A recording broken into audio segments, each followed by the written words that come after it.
Hello students, today we are going to discuss our next chapter number 28, topic appeals and revision. आज हम जो बात करेंगे chapter की अपील्स एंड रिवीजन की.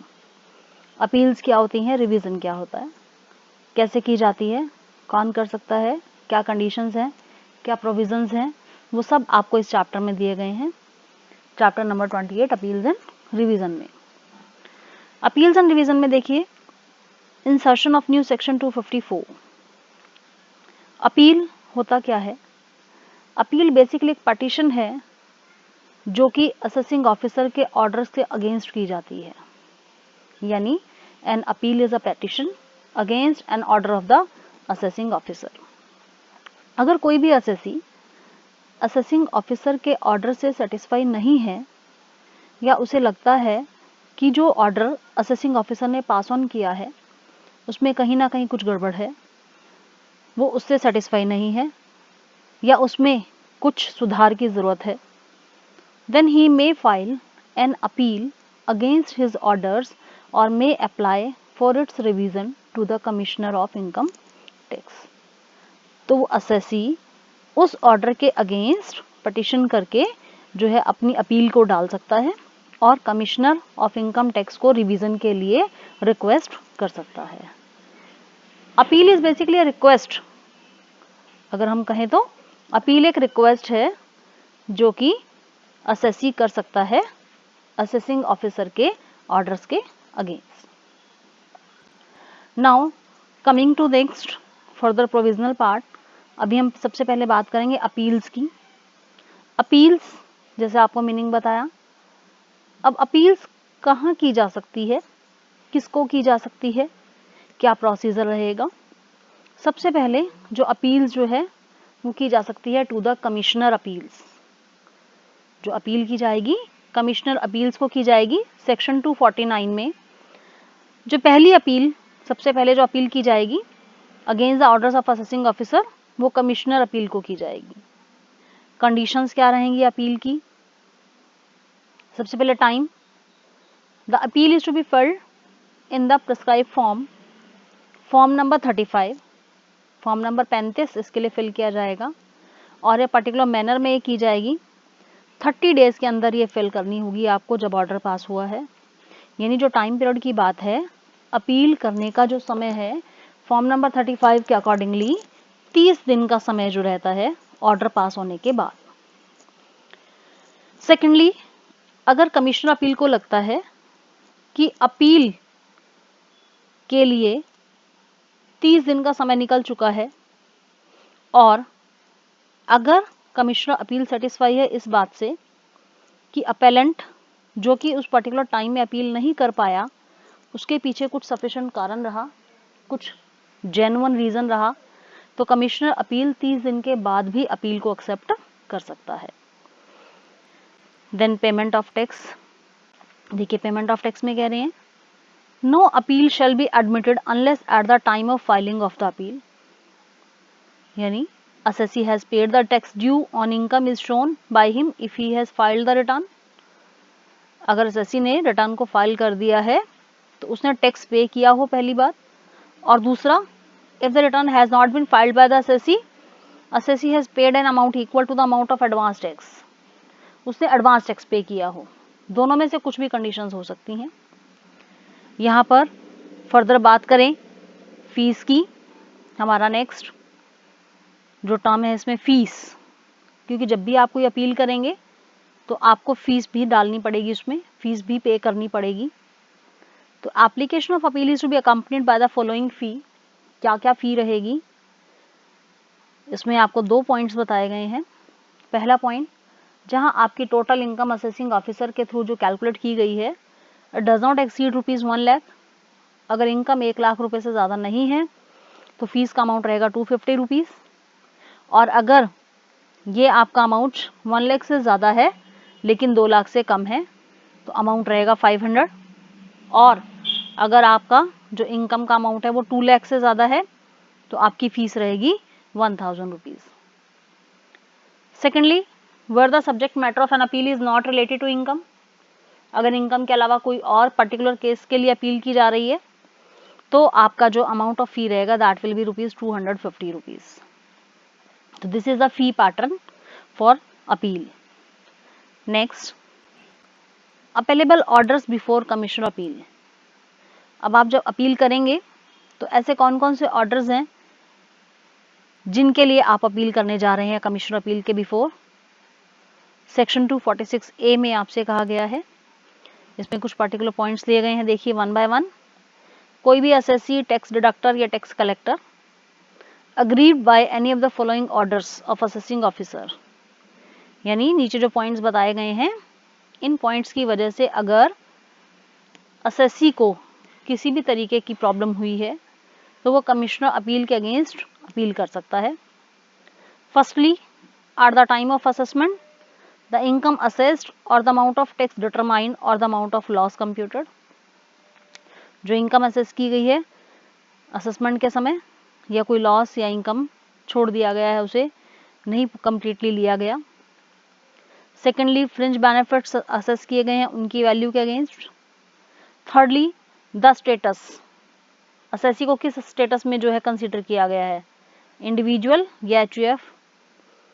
एन ऑर्डर ऑफ असेसमेंट और रीअसेसमेंट के केस में under section 147, an order of assessment और रीअसेसमेंट रिगार्डिंग सर्च केसेस, अगर कोई सर्च का जो केस है डाला गया है उसके ऊपर, असेसी के ऊपर।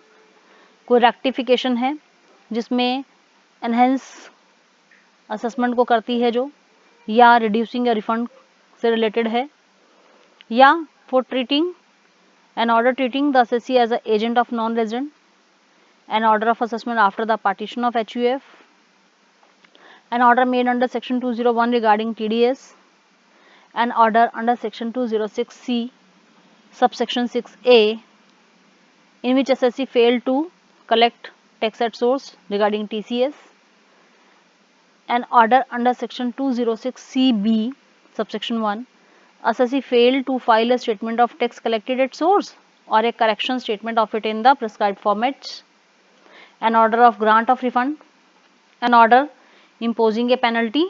देखिए इसमें बहुत सारी पेनल्टीज की बात की गई है, सभी पेनल्टीज हम पेनल्टी के चैप्टर में भी डिफरेंट सेक्शंस के अंदर डिस्कस करेंगे, जिसमें किस किस पॉइंट पर पेनल्टी लगाई गई थी, जिसमें 221 में on account of failure to pay the tax within the prescribed time, on account of failure to comply with notices, on account of failure to keep, maintain or retain books of accounts etc.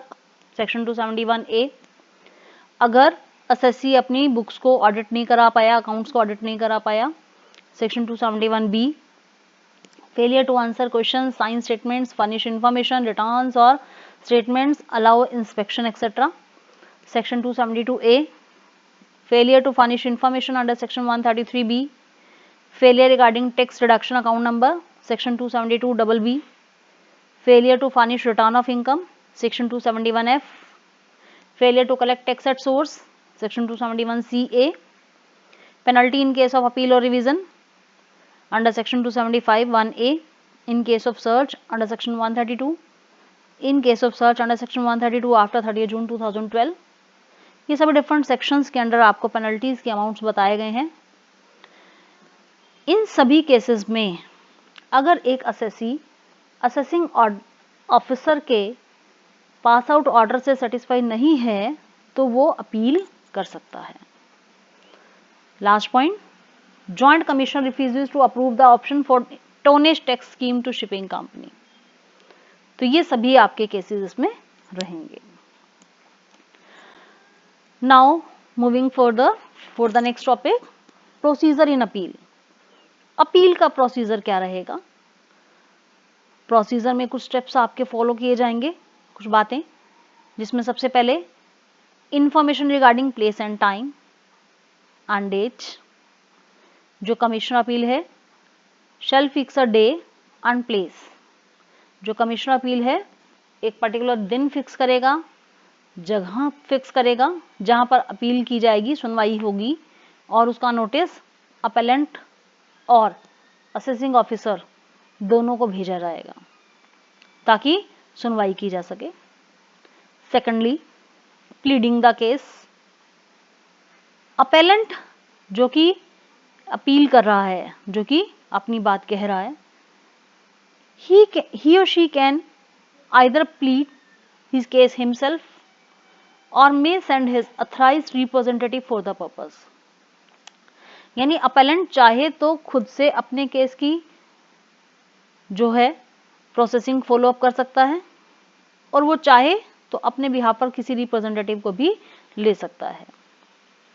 Thirdly, power to adjourn. He shall have the power to adjourn the hearing of the appeal from time to time. Time to time adjourn करने की powers भी दी गई हैं commissioner appeal को। Right of inquiry, inquiry की जा सकती है ताकि जो अपील की गई है उसके रिगार्डिंग प्रॉपर डिसीजन लिया जा सके। Hearing on additional grounds, additional grounds means other points. अगर असेसिंग ऑफिसर के अगेंस्ट जो बातें कही गई हैं उसके लिए कोई एडिशनल ग्राउंड्स पर किसी बात की रिक्वायरमेंट है, किसी भी इंफॉर्मेशन की रिक्वायरमेंट है, तो कमिश्नर अपील उसको भी चेक ऑन कर सकता है। Then order in writing, order in writing means जो ऑर्डर होंगे कमिश्नर अपील के, they will be in writing, उसमें सभी पॉइंट्स लिखे जाएंगे जो कि फर्दर डिसीजन का पार्ट बनेंगे। लिमिटेशन, कमिश्नर अपील जो डिसीजन लेगा, हियरिंग होगी, उस सब के लिए 1 ईयर का जो टाइम पीरियड है इट शुड बी 1 ईयर के अंदर अंदर ये सब प्रोसीजर जो है कंप्लीट किया जाएगा। Communication of order on the disposal of appeal, जब अपील का डिस्पोजल हो जाएगा तो ऑर्डर को कम्युनिकेट कर दिया जाएगा प्रिंसिपल चीफ कमिश्नर को या चीफ प्रिंसिपल कमिश्नर और कमिश्नर को। तो ऑर्डर को पास ऑन करना जरूरी है ताकि जो अपील की गई है उसके रिगार्डिंग प्रॉपर कम्युनिकेशन हो सके। Now next topic, provision for E appeal. Appeal जो है ई अपील भी हो सकती है under section 250 subsection 6B, 6C and 6D। Section 256A में कहा गया है, जो पॉइंट्स दिए गए हैं, it empowers central government to notify e appeal scheme for the disposal of appeal so as to impart greater efficiency, transparency and accountability. E appeal भी की जा सकती है ताकि एफिशिएंसी, ट्रांसपेरेंसी, अकाउंटेबिलिटी ये सब चीजें जो हैं अप्लाई हो सके। Then eliminating the interface between the commissioner appeals and the appellants in the course of appellant proceedings to the extent technologically feasible. Then optimizing utilization of the resources through economies of scale and functional specialization. Then provided that no direction shall be issued after the 31st day of the March 2022. This is the new application of the provision. E-appeal, this is new concept added this year. Then rights of commissioner appeals. क्या rights हैं commissioner appeals के? His order may have the effect of confirming, reducing, enhancing or annulling the assessment. Section 251 में कहा गया है कि जो commissioner appeal है उसके जो ऑर्डर्स हैं कंफर्म, रिड्यूस, एनहेंस और एनुलिंग द असेसमेंट कुछ भी हो सकते हैं। Secondly, in an appeal against an order of penalty, जहां पेनल्टी की बात आ जाए, ही मे कंफर्म और कैंसल सच ऑर्डर और एनहेंस और reduce the penalty imposed by the assessing officer. Thirdly, in any other case, he may pass such orders as he thinks fit. So these are the rights of commissioner appeals. This is about the commissioner appeals rights. Commissioner appeal को अगर appeal की जाती है तो क्या procedural part रहेगा, क्या क्या पॉइंट्स रहेंगे, that is discussed in this topic. Next, appeal to appellate tribunal. Appeal to appellate tribunal, appellate tribunal क्या होता है? सेंट्रल गवर्नमेंट ने अंडर सेक्शन 252 आपको ये बताया गया है कि सेंट्रल गवर्नमेंट ने कॉन्स्टिट्यूट किया हुआ अपेलेट ट्रिब्यूनल को, जिसमें जुडिशियल और अकाउंटेंट मेंबर रहते हैं। As it thinks fit to exercise the powers and discharge the functions conferred on the appellate tribunal by this act, जिसके अंदर सारे उनके फंक्शंस भी मेंशन किए गए हैं। अब यहाँ पर अपेलेट ट्रिब्यूनल में जो मेंबर रहेंगे वो जुडिशियल मेंबर होंगे या अकाउंटेंट मेंबर होंगे, सीधी सी बात है। तो जुडिशियल मेंबर कौन होगा? It shall be member, shall be a person who has for at least 10 years held a judicial office in the territory of India, or who has been a member of Indian legal services in grade 2 or an equivalent or higher post for at least 3 years, or who has been an advocate for at least 10 years. Accountant member कौन होगा? Accountant member shall be a person who has for at least 10 years been in the practice of accountancy as a CA, or who has been member of Indian Income Tax Service Group A and has held the post of Additional Commissioner of Income Tax or any equivalent or higher post for at least 3 years. ये judicial member और accountant member की basic qualification के regarding बताया गया है कि अगर एक जुडिशियल मेंबर और अकाउंटेंट मेंबर रहता है तो उसकी क्या क्वालिफिकेशन रहेगी। Central government shall appoint a person who is sitting on retired जज of a high court and who has completed not less than 7 years of service as a judge in a high court or one of the president, vice president of the appellate tribunal to be the president thereof. Central government में जो central government है may appoint one or more members of appellate tribunal to be the vice president or vice presidents. Vice president के पास सारी की सारी powers रहेंगी as may be delegated to him by the president by order in writing. Basically जो अगर हम इन lump sum बात करें तो अपेलेट ट्रिब्यूनल क्या है? अपेलेट ट्रिब्यूनल सेंट्रल गवर्नमेंट के थ्रू अपॉइंटेड ट्रिब्यूनल है जो कि उन सभी अपील्स की सुनवाई करेगा जो कमिश्नर अपील भी कर सकता है, असेसिंग ऑफिसर भी कर सकता है। Now clarity on stay by the Income Tax Appellate Tribunal. ITAT may grant stay under section 254 subsection 2A subject to the condition that the assessee deposits not less than 20% of the amount of tax, interest, fee, penalty or any other sum payable under the provisions of this act or furnishes security of equal amount in respect thereof. The total stay granted by ITAT cannot exceed 365 days. 365 दिन से ज्यादा ये नहीं हो सकता stay का time. Next procedure of appellate tribunal, क्या procedure रहेगा? इसमें ट्रिब्यूनल को बेंचेस में डिवाइड किया जाएगा which are constitute by the president of tribunal from among the members thereof. Generally एक बेंच में एक जुडिशियल मेंबर होगा और एक अकाउंटेंट मेंबर होगा कम से कम, जहां पर आपकी total income assessing officer does not exceed 50 lakh.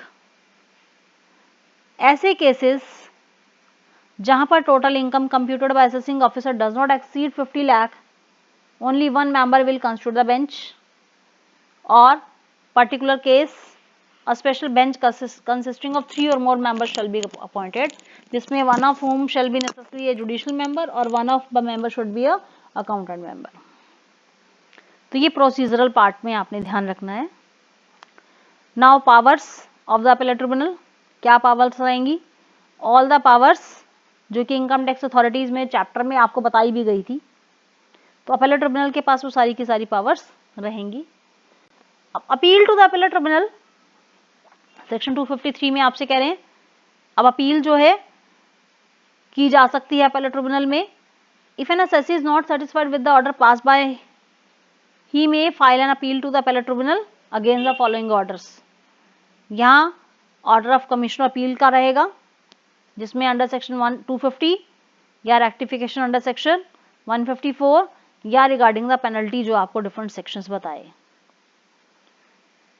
या जो अपील की जा सकती है यहाँ अपीलेट ट्रिब्यूनल को against the order of principal commissioner और कमिश्नर, जिसमें चैरिटेबल या रिलीजियस ट्रस्ट का रजिस्ट्रेशन को रिफ्यूज करना, section 12AA, revision order section 263, penalty के रिगार्डिंग 272A, रेक्टिफिकेशन के regarding imposing of penalty on account of failure to comply with notice or concealment of income, section 271, disallowance of a deduction in respect of donation to an institution or fund, section 80G 56, under reporting and misreporting of income, या order of assessing officer रहेगा जिसमें order to exclude tonnage tax company from the tonnage tax scheme, या appeal by the department भी हो सकती है। Principal commissioner और commissioner can direct the assessing officer to file an appeal with the tribunal against an order pass by the commissioner appeal under section 154 और 250। फी का जो part रहेगा, यहां जो केसेस रहेंगे वो सब आगे फर्दर आपको बताया गया है। जैसे appeal before the appellate tribunal की जाएगी 50 लाख तक की इनकम के केस में, appeal under section 260A before high court 1 crore, before supreme court 2 crore. These are the limits. Now the time,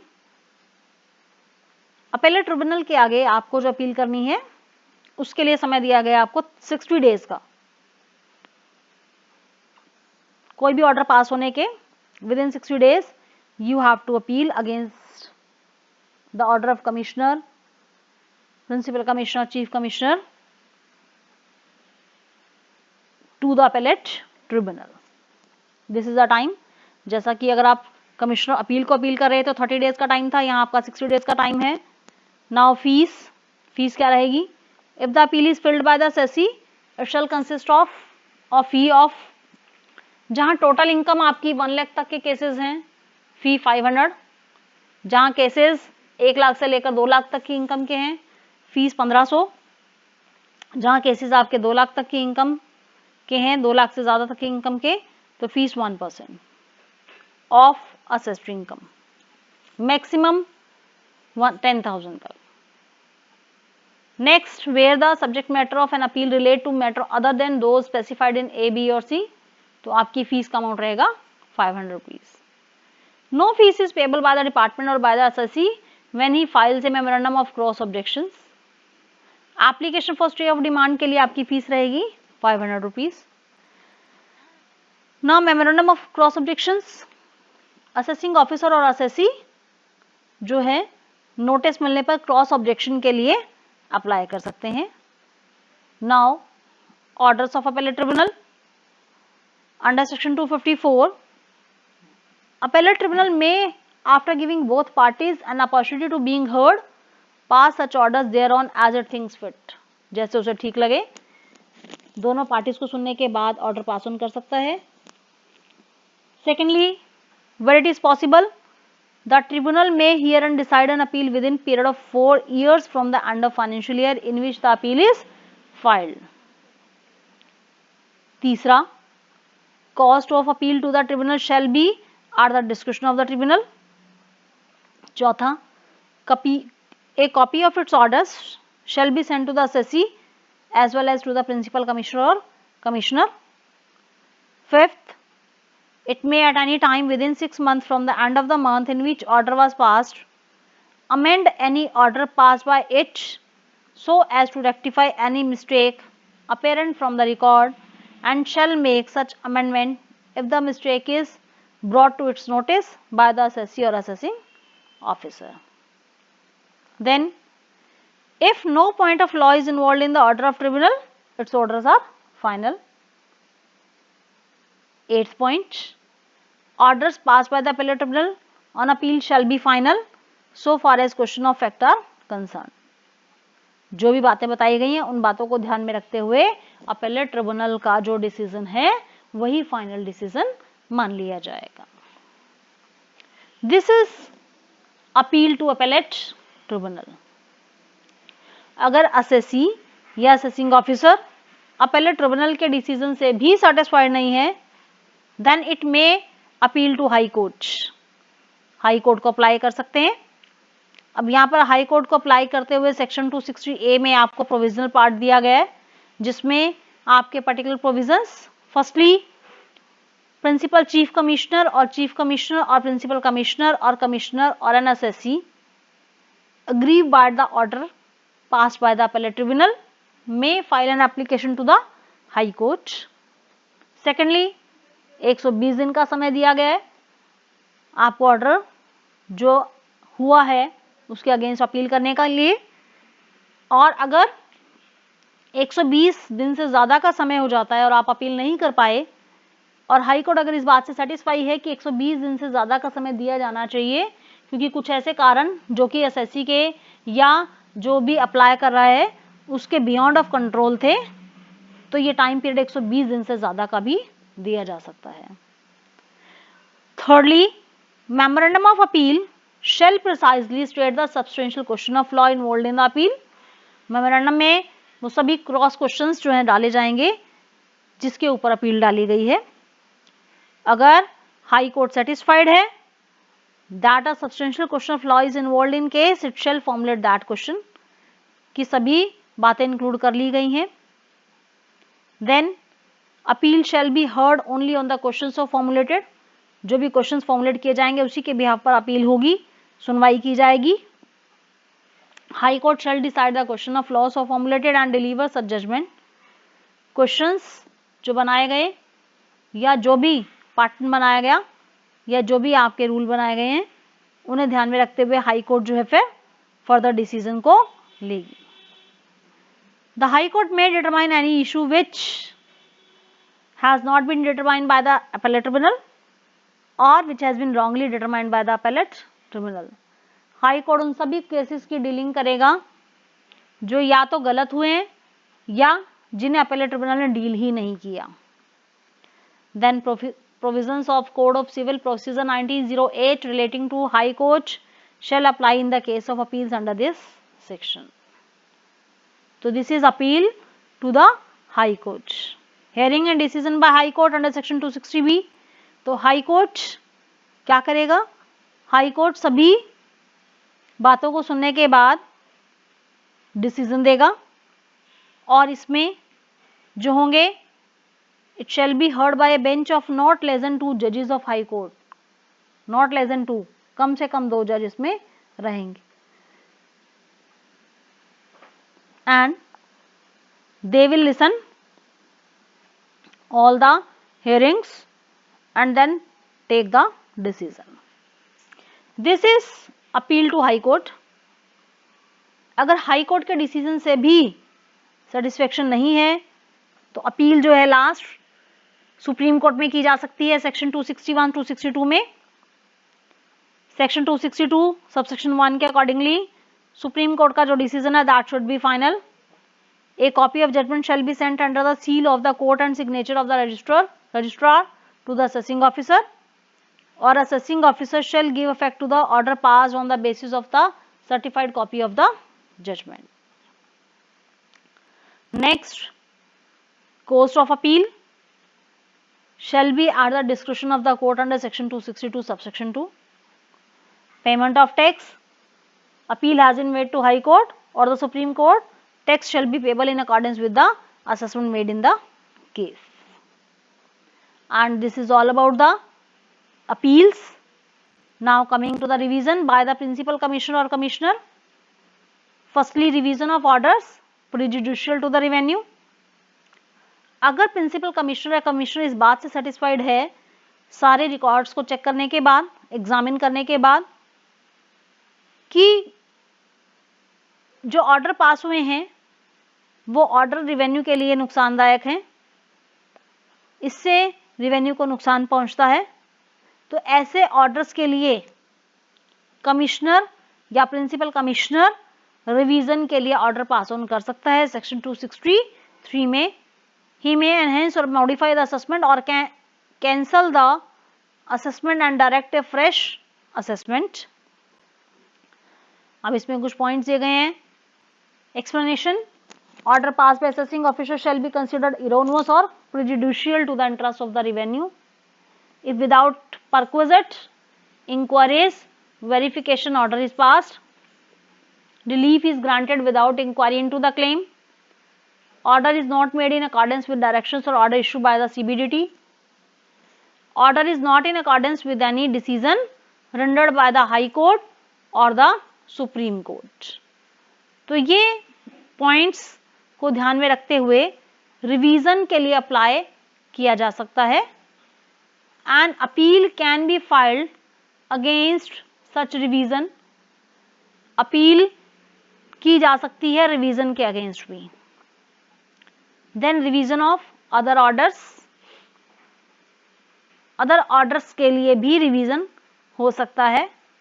other orders जो कि सही से नहीं लिए गए या जिसमें जो है रिक्वायरमेंट है करेक्शन की, in the case of any other order pass by the authority subordinate to him, principal commissioner और commissioner may either of his own motion or on an application by the assessee for revision call for the record of any proceeding under the Income Tax Act in which any order has been passed. Section 264 में आपसे कहा गया.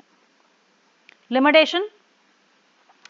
Under this section the principal commissioner or commissioner cannot of his own motion revise any order made more than 1 year previously.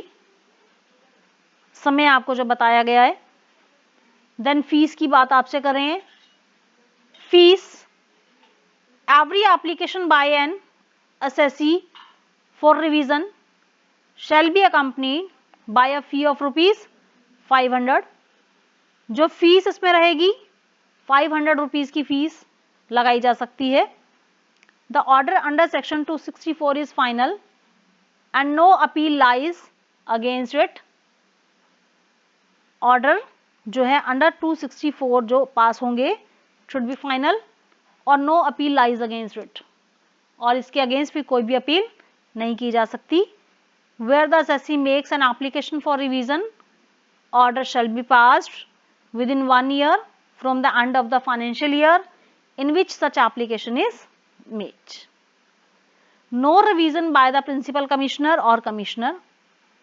जो principal commissioner और commissioner है shall not revise any order under section 264 in the following circumstances. कौन कौन सी स्थितियों में order revise नहीं होंगे? Where an appeal against the order lies to the commission of appeal or to the appellate tribunal but has not been made and the time within which such an appeal may be made has not expired, or in the case of appeal to the commissioner appeal or to the appellate tribunal, the assessee has not waived his right of appeal. Where the order is pending in an appeal before the commissioner appeal or where the appeal has been filed against the order in the appeal. ये वो cases हैं जिसमें revision की जरूरत आपको नहीं रहेगी. No revision by the principal commissioner और the commissioner. And this is all about the chapter of appeals and revisions. Thank you.